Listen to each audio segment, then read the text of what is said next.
In the last video, we said that it took 3 ties before Africa fully came to Christianity. The first phase lasted the first 600 years of the Common Era. Now we are looking at the second phase, which happened during 1400s to the 1700s. And it happened in a very interesting way. However, it led to the great tragedy of the slave trade in North and South America. But the Europeans, during the time 11th century, had discovered the spices in India and the silk in China. And so they traded during the 1200s. They were able to cross by land to India and China because the land had been made stable by the Mongolian Empire, who made trade routes safe to travel on.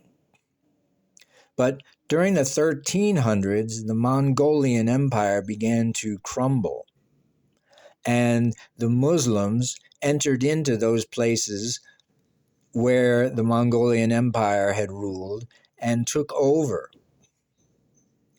Now, the Muslims were angry at the Christians because of the Crusades, where the Christians had sent armies with weapons to try and reconquer the Holy Land that the Muslims had taken over.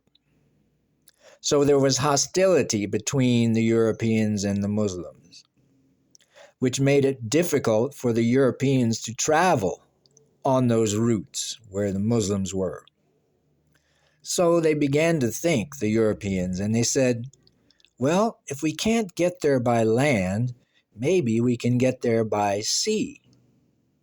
And so, especially here in Portugal, they began to send ships down the coast of Africa.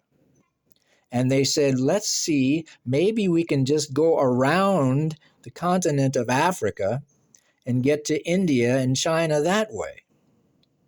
So, starting about 1430, they began to send ships down the coast of Africa. And they went further and further and further, each voyage going a little further and further.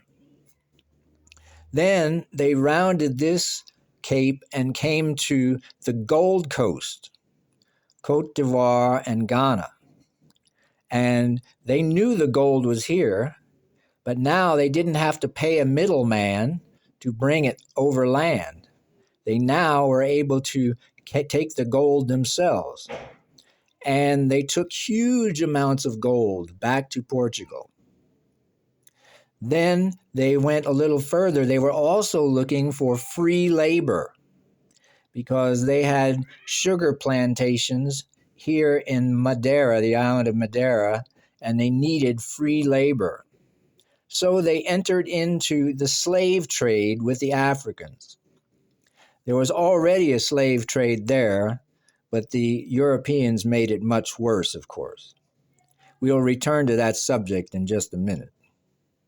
So the Portuguese had what they wanted, mostly the gold and the labor. But they did continue searching down the coast of Africa for the way to India.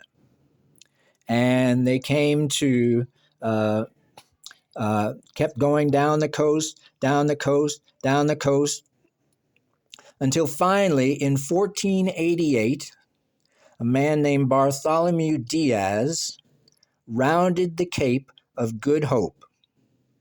And he realized he had reached open water now, and that the way was clear to go to India. Then about 10 years later, a famous man named Vasco da Gama, also from Portugal, he made the trip all the way around and continued on to India. So now the Portuguese had their Indian spices.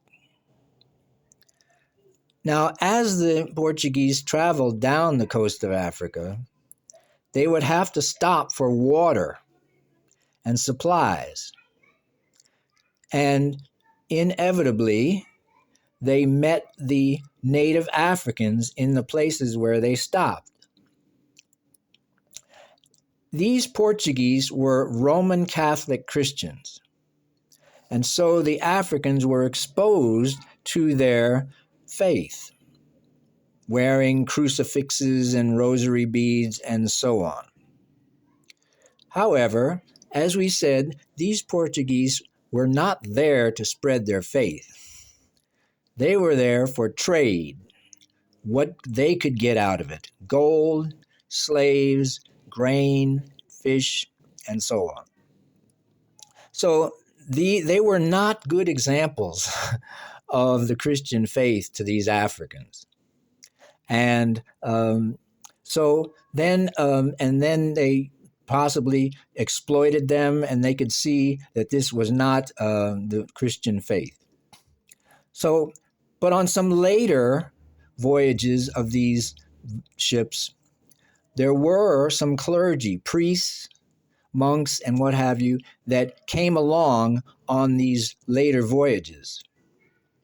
And they did convert some of the Africans to Christianity. And so I'm going to show us now where the Christian faith made an impact during those first 100 years. I'll be going down on the map showing, and then you can just follow up here as we go down the list.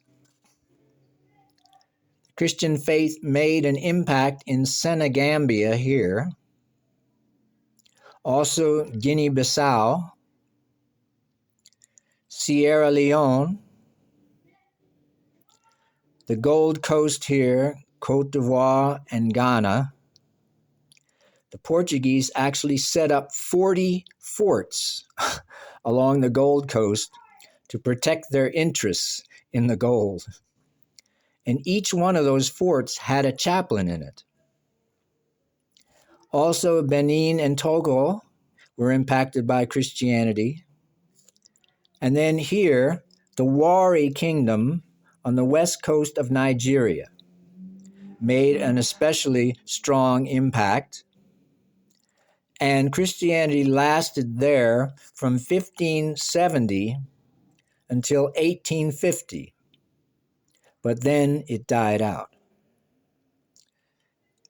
Here in Congo, there was the Congo Kingdom, which would be modern Congo, Democratic Republic of Congo, and Angola, is where this Congo Kingdom was.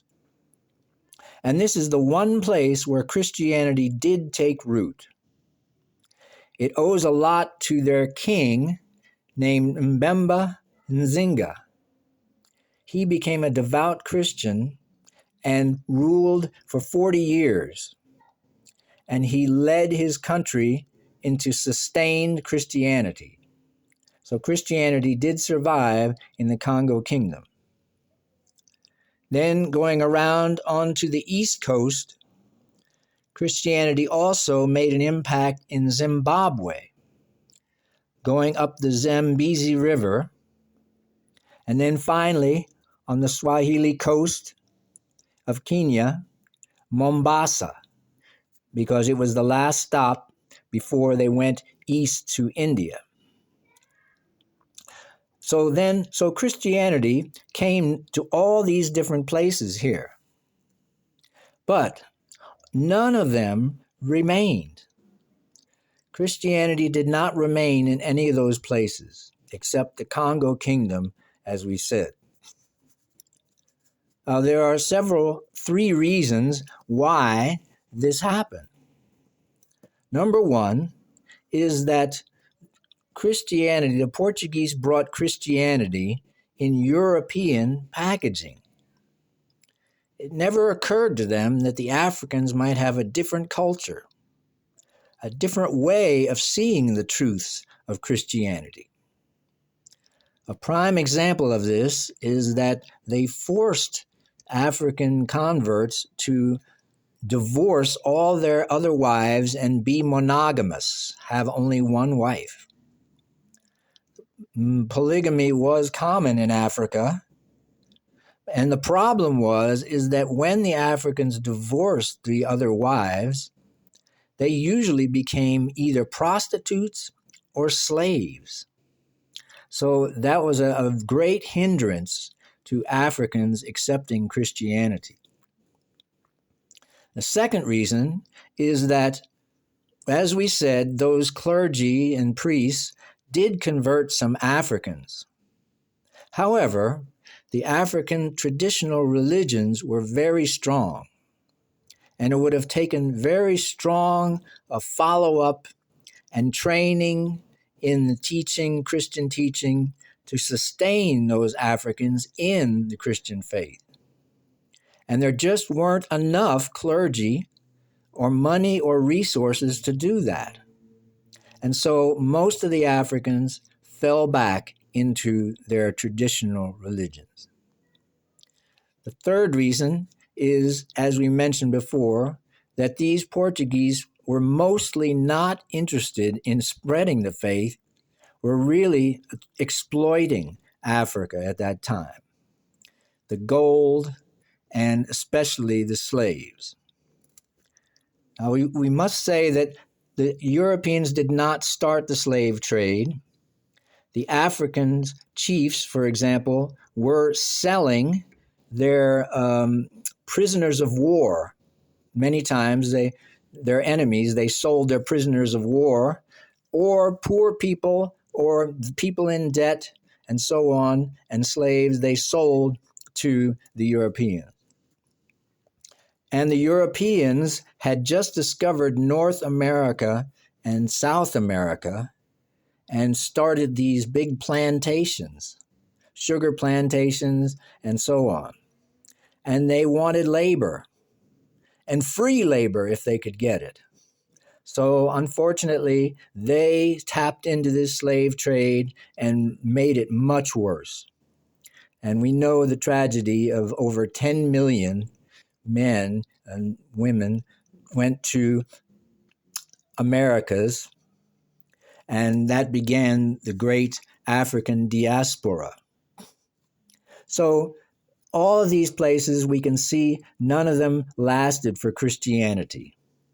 So for the second time, Christianity did not take root in Africa.